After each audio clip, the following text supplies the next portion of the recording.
Merci beaucoup. Merci de m'avoir invité et de pouvoir vous parler à la dernière minute et d'être parmi de grands amis. C'est vraiment un privilège d'être, me trouver parmi vous qui représentez tout un mouvement pour le changement alimentaire, agroalimentaire. Comme beaucoup de gens, je m'attendais à pouvoir assister à la séance et à écouter Ibrahim Kamila. Et malheureusement, elle ne pourra pas nous parler de ce qui se passe au Brésil. J'ai eu la bonne chance de pouvoir rencontrer Kamila à des réunions de l'ONU et ailleurs. Elle est toute une défenseur des droits. Elle a parlé de certains des jeux géopolitiques que joue le Brésil en ce moment. Les impacts sur les travailleurs dans les du sucre et les impacts sur l'Amazon. Je ne pourrais pas présenter toute son histoire, toutes ces histoires. Mais ce que je peux faire, c'est de vous offrir la vue d'ensemble. Et ensuite, on entendra quelques histoires de plus de terrain de mes collègues.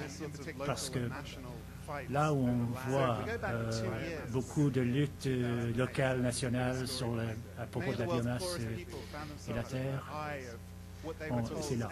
Alors, dans leur pays.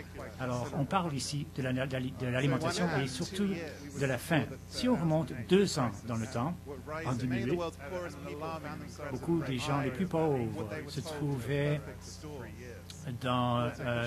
au centre de ce qu'on disait la parfaite tempête qui causait beaucoup de faim. Les prix des aliments étaient à la hausse à un niveau extraordinaire.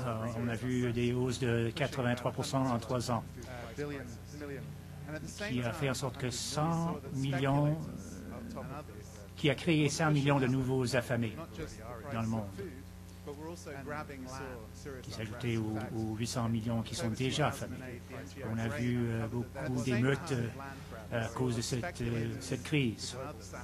Nous avons vu que des spéculateurs faisaient monter le prix des aliments, mais aussi étaient en train d'accaparer les terres.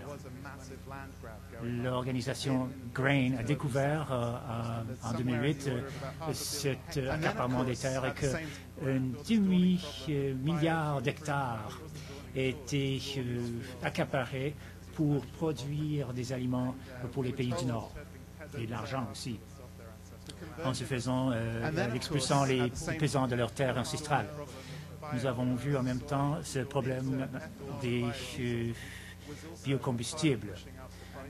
C'était un nouveau problème pour les institutions du monde, mais bien d'autres gens le savaient déjà.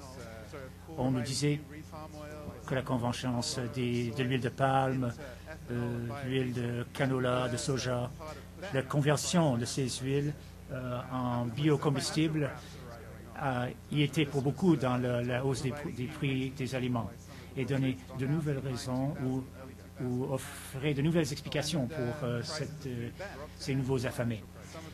Ensuite, on a eu la crise financière et avec l'arrivée de cette crise, on nous a dit que tout cela a disparu. En 2009, 2010, les prix des aliments étaient de retour à la normale. Certains des pires exemples d'accaparement avaient tombé à l'eau. Et on nous avait dit aussi que le marché de l'éthanol était en train de planter. Et Al Gore nous a dit cette semaine que justement l'éthanol était une mauvaise idée. Mais quand j'ouvre mes courriels, comme par exemple cette semaine, j'ai une amie en Zambie qui a visité des villageois qui sont vus incendier leur village pour faire pousser des biocombustibles. Cette fin de semaine, au Honduras, 6 paysans ont été tués lorsqu'ils essayaient de défendre leurs terres contre les producteurs de biocombustibles. Et comment ça se fait que le programme de l'ONU sur les aliments essaie de pallier à une crise alimentaire qui s'en viendrait? La réponse, c'est que ce n'était pas le pire de la tempête. Ce qu'on a vu, c'était vraiment une augure de ce qui s'en venait. Finalement, ce que l'on voit, c'est la pointe de l'iceberg.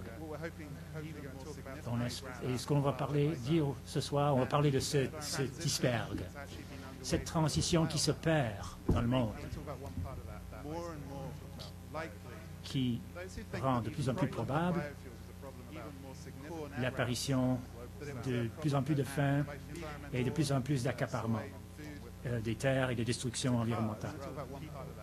Je vais parler d'un aspect de cela, des biocarburants. Il y a des gens qui croient que le problème avec les biocarburants, c'est un problème qui a rapport à l'éthanol maïs. Le problème, finalement, était qu'on donnait de maïs aux gens qui voulaient le mettre dans leur voiture. Mais il y a ça fait partie d'une tendance plus globale, une tendance lourde que l'on pourrait résumer à un seul vocable, la biomasse. Est-ce que vous m'entendez mieux? La biomasse, comme Eric a mentionné, veut dire tous les animaux et toutes les plantes, les algues. Le monde produit 230 milliards de tonnes de biomasse et surtout, ça s'est composé de cellulose, qui est une glucide.